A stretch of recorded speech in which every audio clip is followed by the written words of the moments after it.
우리가 보고 있는 사도행전이 우리가 새벽 기도 때 보고 있는 말씀과 지금 중첩이 되는 그런 부분도 있습니다. 그래서 내용을 알고 있는 경우도 있지만 제가 말씀을 전할 때에는 그때 없던 이야기, 물론 성경이 내용이 무한한 것은 아니죠. 그때 주어진 그 사건이 주는 의미가 한정되어 있기 때문에, 그러나 그 말씀을 제가 다른 차원에서 구분지어서 말씀을 전하고자 합니다. 오늘 이 본문의 말씀은 고린도에서 바울이 복음을 전하는 그런 내용을 담고 있습니다. 우리가 17장에 바울이 아덴에서, 곧 아테네에서 복음을 전했는데 그곳에서 소수의 사람만 믿게 되었다라는 그러한 결론이 나고, 그리고 이제 18장을 들어오면 아덴을 떠나서 고린도에 왔다고 성경이 말하고 있습니다.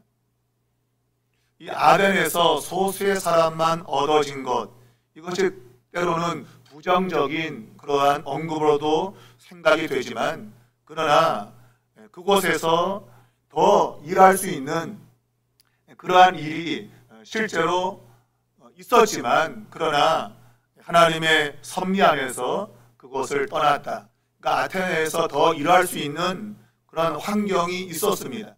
그럼에도 불구하고 그것을 떠났다는 얘기는 하나님이 어찌 보면 이 고린도에서의 사역을 더 중시하고 있다, 그런 의미로 받아들일 수 있겠습니다.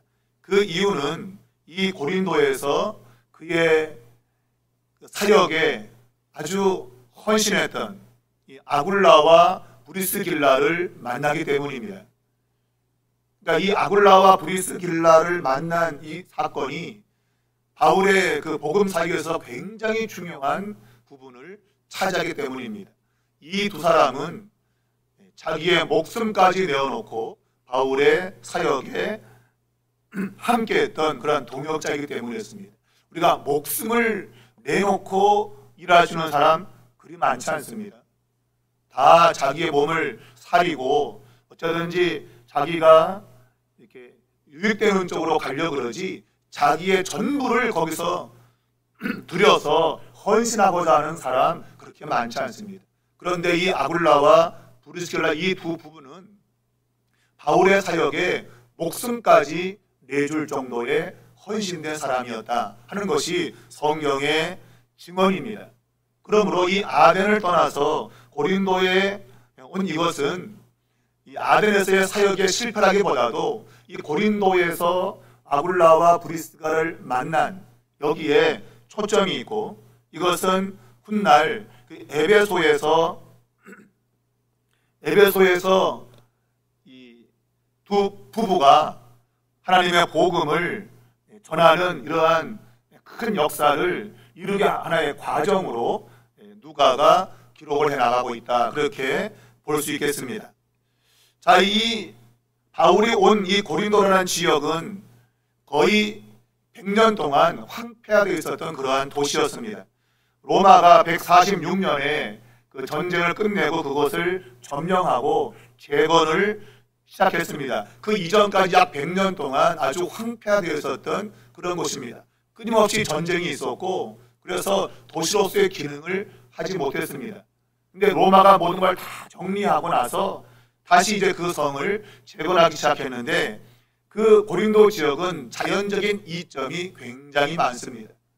좋은 환경과 좋은 여건, 그래서 로마가 그곳에 전력을 투입했을 때에 금세 그 도시가 번영하는 도시가 되었다고 역사가 이야기하고 있습니다.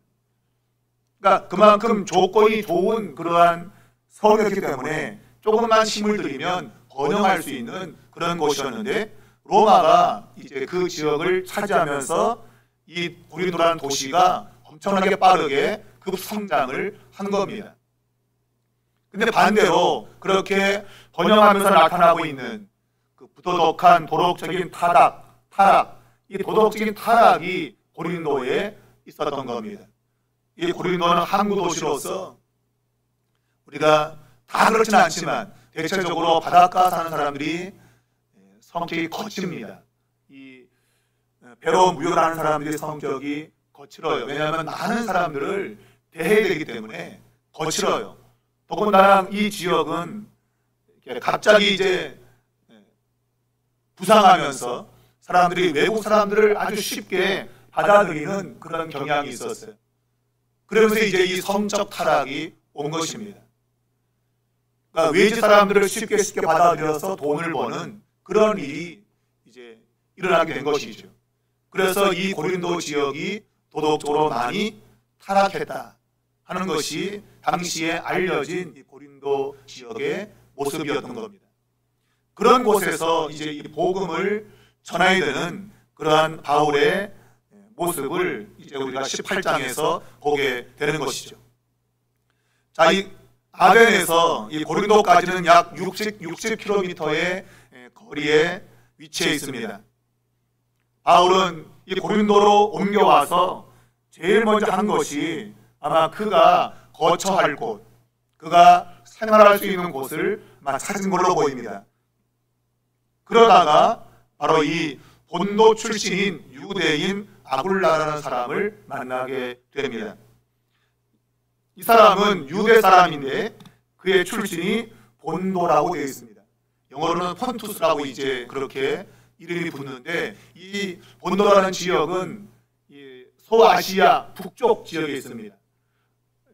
바울이 2차 선교 여행을 진행하게 될 때에 그가 1차 선교 여행의 반대로 갔죠. 그죠?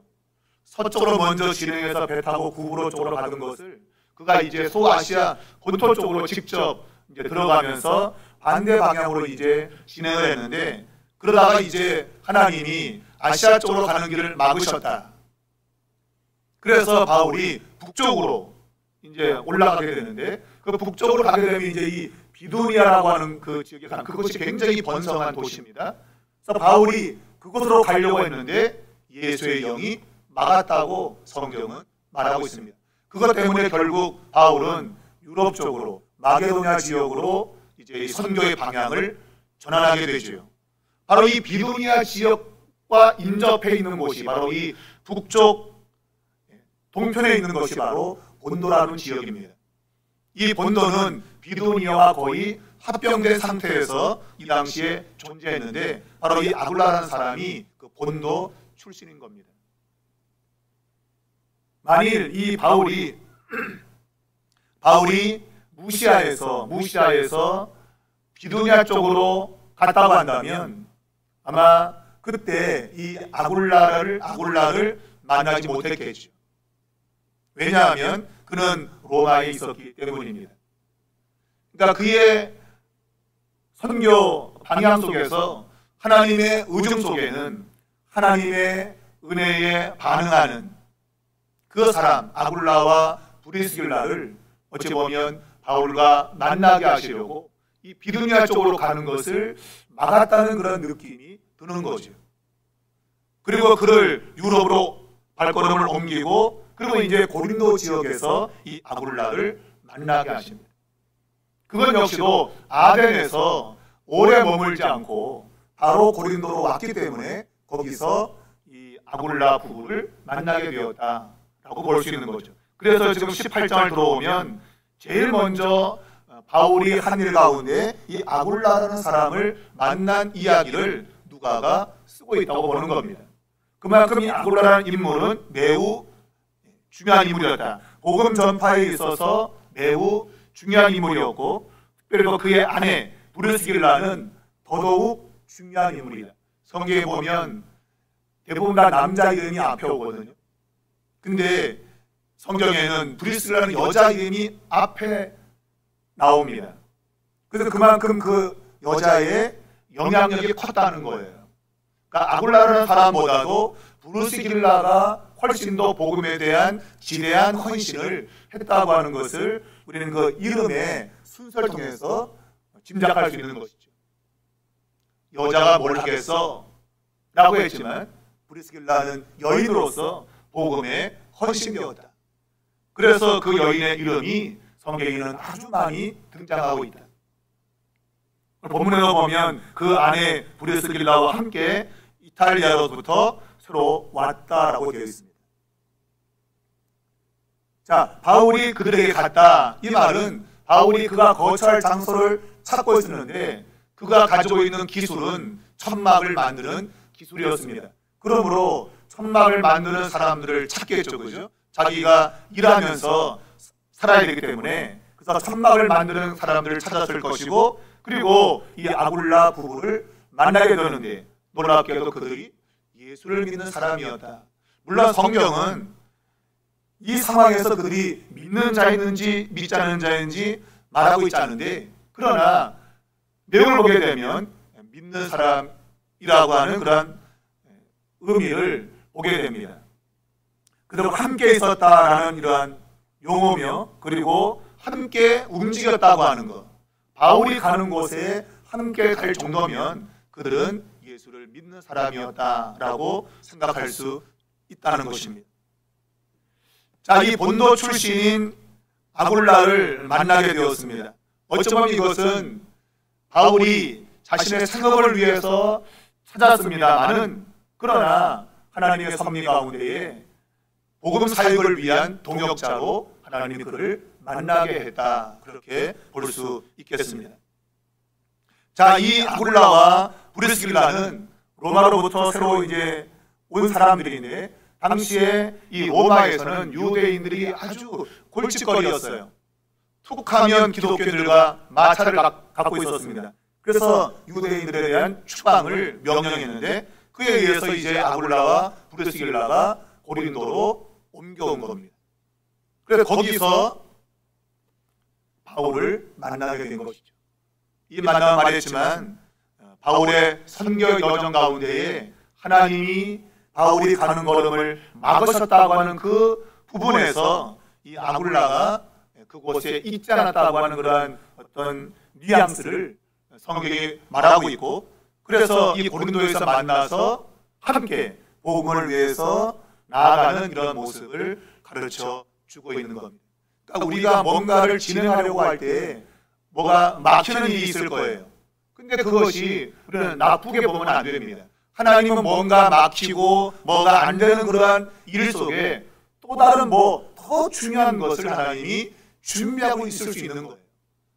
그래서 늘 우리는 하나님을 신뢰하는 것이 필요하다. 그분의 인도, 그분의 다스림을 신뢰해야 된다는 거예요. 뭐 하는데 안 된다. 아이고, 하나님 나 싫어하는가 보다. 날 별로 안 좋아하시는 것보다. 그러면 안 된다. 하나님은 내가 생각하는 것보다도 더 놀라운 생각을 가지고 있고, 그래서 우리가 마음을 열고 하나님의 인도를 받고 간다면 하나님은 분명 그분의 계획 속에서 놀라운 일을 행하실 거다. 우리는 그런 것들을 이 아굴라와의 만남을 통해서 다시금 깨닫게 된다고 볼 수 있습니다. 또 한 가지는 여기서 아굴라와 브리스길라를 만나게 된 그 이후에 바울이 로마에 편지를 씁니다. 그것이 로마서입니다. 아마 이 아굴라와 브리스길라와 대화하면서 당시에 로마 교회의 상황에 대한 이야기를 들었을 것으로 학자들은 보고 있습니다. 그래서 지금 로마 교회의 상황이 이러하거나, 특별히 로마서를 보게 되어지면 로마 교회 안에 약간 갈등이 있었는데, 그것은 유대인 크리스찬들과 이방인 크리스찬들의 갈등인 것이죠. 이것은 어느 공동체나 항상 존재하고 있었어요.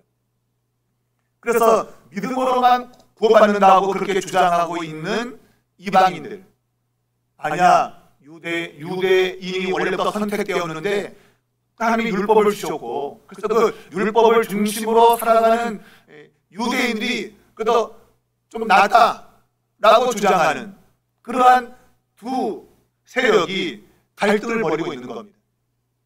그런 가운데도 지금 유대인들이 다 쫓겨났잖아요.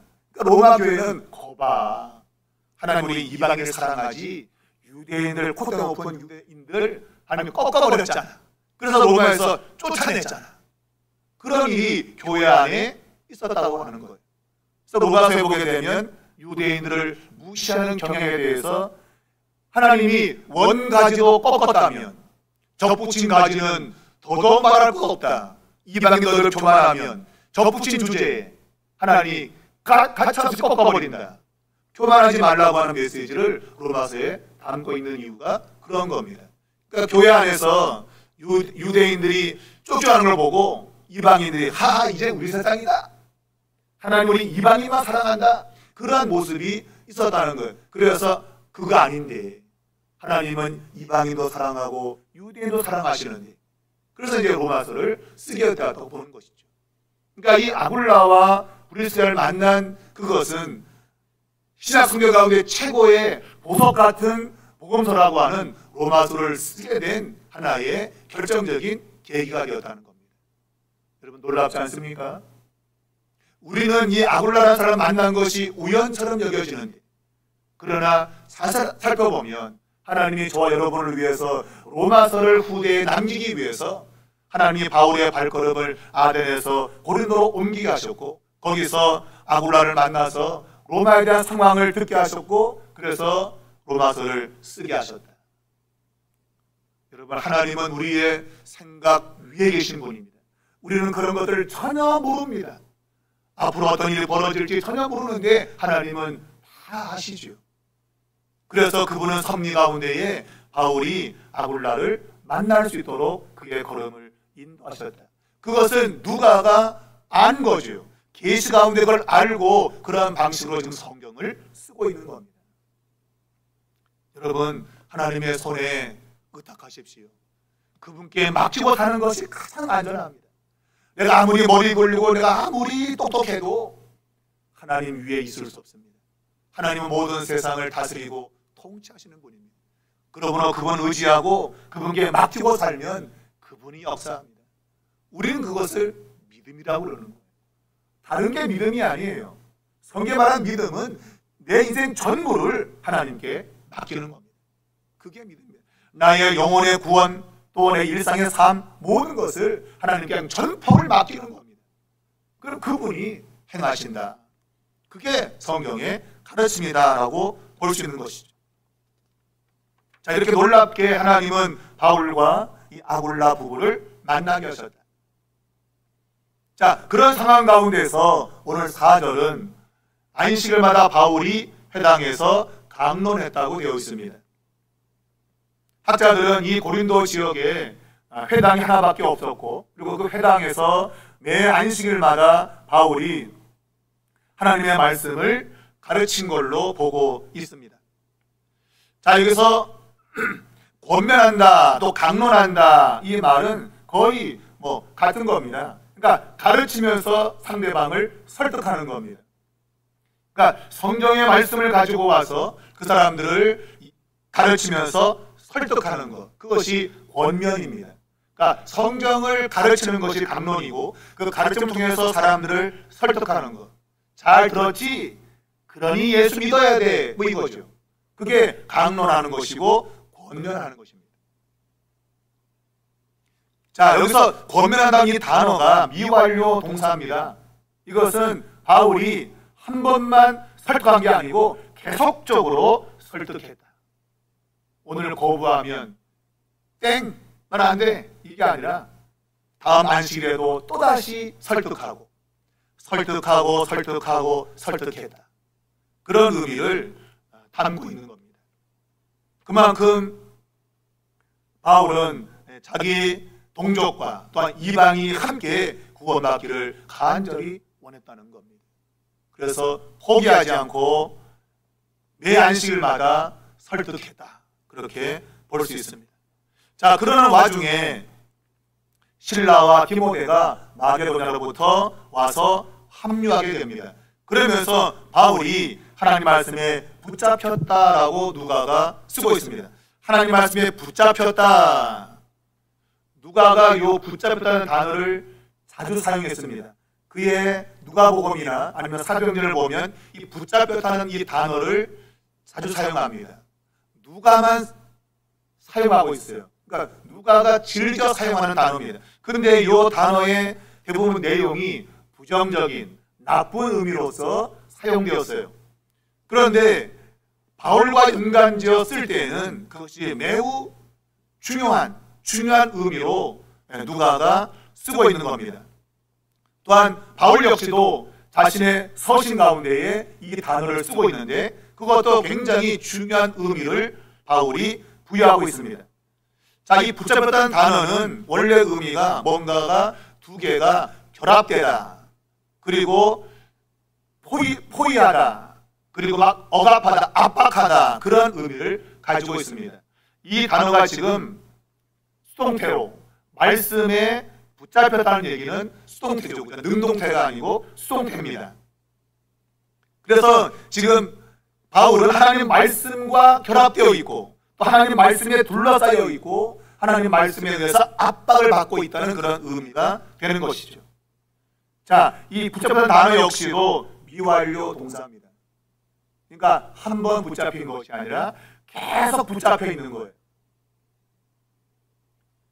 그래서 그는 하나님의 말씀에 지배를 받고 있고 하나님 말씀에 사로잡혀 있는 겁니다.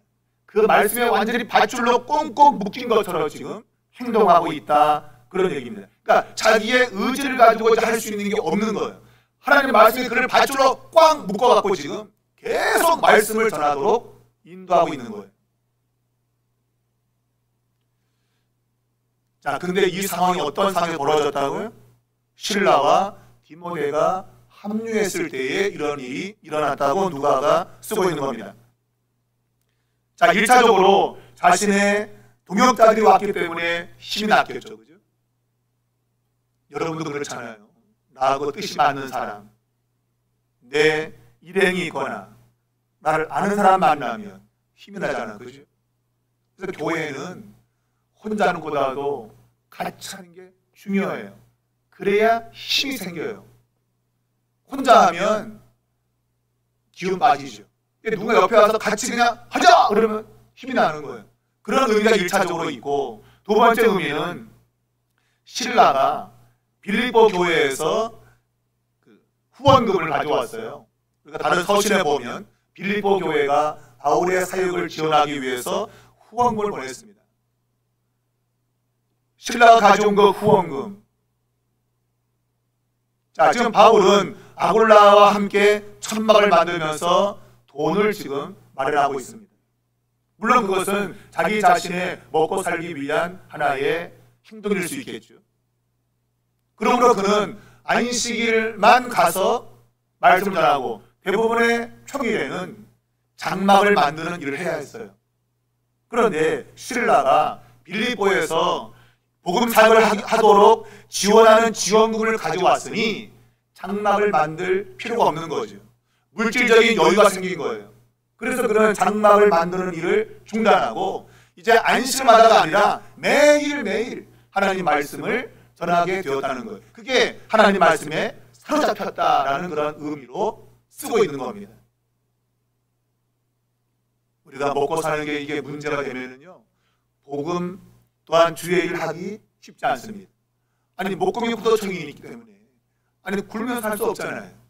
내 자식이 굶으면 나는 괜찮은데 자식들이 굶으면 주의를 하기 힘든 거예요. 바울 역시도 자기가 생활하기 위해서 돈이 필요하죠. 그래서 장막을 만드는 일을 할 수밖에 없는 거예요. 그거 안 하고 누가 먹여 줍니까? 그럴 수 없거든요. 그래서 그는 안식일 외에는 일할 수밖에 없었던 거예요. 그런데 빌립보 교회가 물질적으로 후원했습니다. 그러므로 그는 이 고린도에 있을 동안에 그 후원금을 가지고 오직 말씀을 전하는 것에 힘을 쓴 거죠. 그것을 누가는 하나님 말씀에 붙잡혔다, 이렇게 보는 거예요. 그러니까 성도들이 마음을 모아서 후원하는 그러한 기반 속에서 바울이 복음 사역에 매진할 수 있는 그런 상황, 그것을 하나님 말씀에 붙잡혔다라고 표현하고 있는 겁니다. 그 혼자서 할 수 있는 것이 아닙니다. 하나님의 일은 누군가와 함께 할 때 이런 역사가 일어날 수 있다고 하는 겁니다. 그래서 오직 말씀을 준비하고 말씀을 전하는 일에 총력을 다할 수 있었다, 그렇게 보는 거죠. 그러면서 그가 전하는 것은 아주 단순한 겁니다. 곧 예수가 그리스도다, 예수가 메시아라고 하는 것을 밝히 증언한 겁니다. 여기서 밝히 증언했다는 얘기는 단언, 확언이라는 뜻이에요. 이것은 바뀌지 않는다. 이건 결정된 거라라는 확신을 가지고 말하는 겁니다. 메시아일지도 몰라 이거 아닌 거죠. 그러니까 확률적으로 메시아일 수도 있고 아닐 수도 있어 이게 아니고 메시아다라고 말하는 겁니다. 그러니까 결정된 상황을 담대하게 선포하는 겁니다. 그것을 여기서 증언한다는 용어를 쓰고 있는 거예요. 여러분, 바울은 자신이 하는 일에 확신이 있었습니다. 사람은 무엇이든지 자기가 하는 일에 확신이 있어야 됩니다. 그런 확신이 있어야 계속 그 일을 해나갈 수 있는 거죠. 확신이 없다면 중도에 멈추게 됩니다. 우리가 살펴봤지만 마가 요한, 이 청년 마가 요한은 자신이 떠나는 그 선교 여행에 대한 확신이 없었어요. 그래서 그가 중도에 돌아와 버린 것이죠. 만일 확신이 있다면 끝까지 제1차 선교 여행에 합류했겠죠. 그런데 확신이 없었다. 그냥 엄마가 등을 떠밀어서 가게 갔는데 확신이 없으니까 얼마 정도 버티지 못했는데 앞으로 보니까 더 힘든 일이 막 쌓여있다. 그러니까 에라 내가 뭐 이런 고생 내가 왜 하는가. 성경은 그런 걸 말하고 있지 않지만 그러나 그가 돌아간 이면에는 자신이 걸어가는 그 길에 대한 확신이 없는 것이 분명한 거예요. 여러분은 여러분이 걸어가는 그 길이 확신이 되십니까? 여러분의 믿음 또한 확신하고 있어야 되고 여러분이 뭘 하든 간에 확신을 가지고 해야 됩니다. 그래야 거기서 뭐가 나오지. 이게 해도 될까? 안 되면 어떡하지? 이런 것 가지고는 어떤 것도 이룰 수 없습니다. 우리 삼일교회가 하나님께 쓰임받기 위해서는 우리가 확신이 있어야 돼요. 하나님이 우리 삼일교회를 사용하신다! 확신이 있어야지. 사용하실 수 있고 안 하실 수 있다. 이러면 김새는 거죠. 김새는 겁니다. 모든 성도들이 하나님이 우리 삼일교회를 사용하신다! 이러면 되는 겁니다. 그런 마음들이 우리에게는 필요한 거예요. 여러분, 이 시간 그런 마음에 확신이 있기를 주의 이름으로 축원합니다. 하나님 우리 삼일교회를 반드시 사용하신다. 그런 확신을 갖기를 다시 한번 주의 이름으로 축복합니다. 이럴 때 지금 유대인들이 대적하며 비방했다고 기록하고 있습니다. 바울이 확신에 차서 말했더니 그들이 지금 비방을 나섰다. 그 전에 회당에서 강론하고 또한 회당에게 권면하는 그런 모습 가운데는 대적하거나 비방한다는 내용이 없었어요. 근데 말씀에 붙잡혀서 전했을 때에 대적도 강력하게 대응한다. 우리가 말하지만 은혜가 있는 곳에 시험도 있고 악한 마귀의 역사도 있다. 여러분, 그건 분명한 겁니다. 교회가 잘 되려고 하면, 교회가 힘을 내려고 하면 분명히 어떤 곳에 있어서 그걸 불에 끄려고 하는 역사가 있습니다. 여러분, 그럴 때 우리가 깨달아야 돼요. 야, 이거는 인간의 문제가 아니라 영적인 문제구나. 교회가 뭐가 잘 되려고 할 때 사단이 지금 역사하고 있구나. 이걸 알아야 되는데, 근데 이걸 모르면요, 교회는 그래 무슨 막 이게 되면 교회는 안 되는 겁니다. 그런 때일수록 더 기도하자, 모이자 해야지. 그저 막 말만 많이 하고 그러면 안 돼. 더 기도에 매진하고 하나님이 은혜 주시기를 바라고 그런 모습이 있어야 된다 하는 겁니다. 바울이 말씀에 붙잡혔을 때에 오늘 사단의 세력도 강력하게 바울의 그 일에 대해서 비방하고 대적하고 있다라고 성경이 말하고 있습니다. 자, 그 일에 대해서 바울은 이제 옷을 털고 그가 이제는 이방인에게로 가겠다라고 선포했습니다. 옷을 턴다는 얘기는 이제 그들과의 관계를 끊는 것을 말하고 있습니다. 곧 그들이 말씀을 듣지 않으니 이제는 이방인에게 전적으로 복음을 전하겠다고 하는 그러한 바울의 모습을 볼 수 있는 것이죠. 바울은 그 자신이 유대인들에게 신실하게 복음을 전했음을 확신하고 있습니다. 그 자신이 건성건성했다면 그는 이런 말을 할 수 없습니다. 그가 옷을 털고 너희 피가 너희 머리에 돌아간다 이런 말을 할 수 있는 것은 그가 신실하게 복음을 전했다는 자기 확신입니다. 대충 해놓고 이제 나 모르겠다 하는 것은 무책임한 거죠. 내가 할 수 있는 바 최선을 다하고 그 나머지에 대해서는 하나님께 맡기는 것이죠. 여러분과 저가 뭔가 할 때에도 이런 모습이 되어야 됩니다. 최선을 다하고 진실하게 행하고 나서, 그러고 나서 하나님께 맡겨야지, 대충 하고 나서 난 몰라 이래 되면 안 된다는 거예요. 바울은 신실하게 끝까지 책임을 다했다. 그리고 이제는 이방인에게 가겠다고 선언하고 있는 겁니다. 그리고 그는 이제 회당에서 사역지를 옮깁니다. 더 이상 회당은 그를 받아들이지 않습니다. 그러므로 회당에서 자리를 옮겨서 오늘 성경 본문에는 디도 유스도의 집으로 옮겼다고 되어 있습니다. 단순히 이것은 아굴라의 그 집에서 사는 장소를 옮겼다는 말이 아니고 복음을 전하는 그 전초 기지를 옮긴 겁니다. 그러니까 디도 유스도라는 사람을 복음을 전하는 그러한 전략적인 지역으로 삼았다는 얘기죠. 그 이전에는 아굴라와 브리스길라 그 집에서 기거하면서 회당을 중심으로 이제 복음을 전했는데 이제 회당이 막힌 겁니다. 그래서 이제는 예수를 믿기로 한 이 디도 유스도의 그 집을 복음을 전파하는 기지로 삼았다는 겁니다. 여러분, 디도 유스도도 하나님을 경외한다고 말하고 있습니다. 하나님을 경외하는 그는 자신의 처소를 복음을 위한 장소로 제공하고 있다. 여러분, 성경에는 복음을 위한 사람들이 대부분 이렇게 반응했어요. 자신의 집을 복음을 전하는 장소로 제공하고 있습니다. 여러분, 이건 참으로 중요한 내용입니다. 나의 삶의 자리를 복음을 위해서 내어주는 겁니다. 우리 집은 안 돼, 딴 데 가서 해. 복음을 사랑하는 사람이 아닌 것입니다. 성경은 대부분 복음을 사랑하는 사람들은 자신의 집을 복음을 전하는 장소로 내어주고 있습니다. 오늘 우리가 복음에 대해서 사랑한다고 한다면 우리 집에서 말씀이 들려지는 그러한 모습이 있어야 되는 것이죠. 우리 집에서 말씀이 선포되고 우리 집에서 말씀이 전해지고 이런 모습이 되면 여러분, 그것만큼 아름다운 것이 없다. 우리가 이렇게 복음에 헌신되는 그러한 삶이 되었으면 좋겠습니다. 자, 오늘 이 디도 유스도의 집이 복음의 거점이 되었고 복음 전파의 중심지가 되었습니다. 우리가 고린도전서 1장 14절과 로마서 16장 23절을 보면 이 디도 유스도의 이름이 가이오인 것을 우리가 보게 됩니다.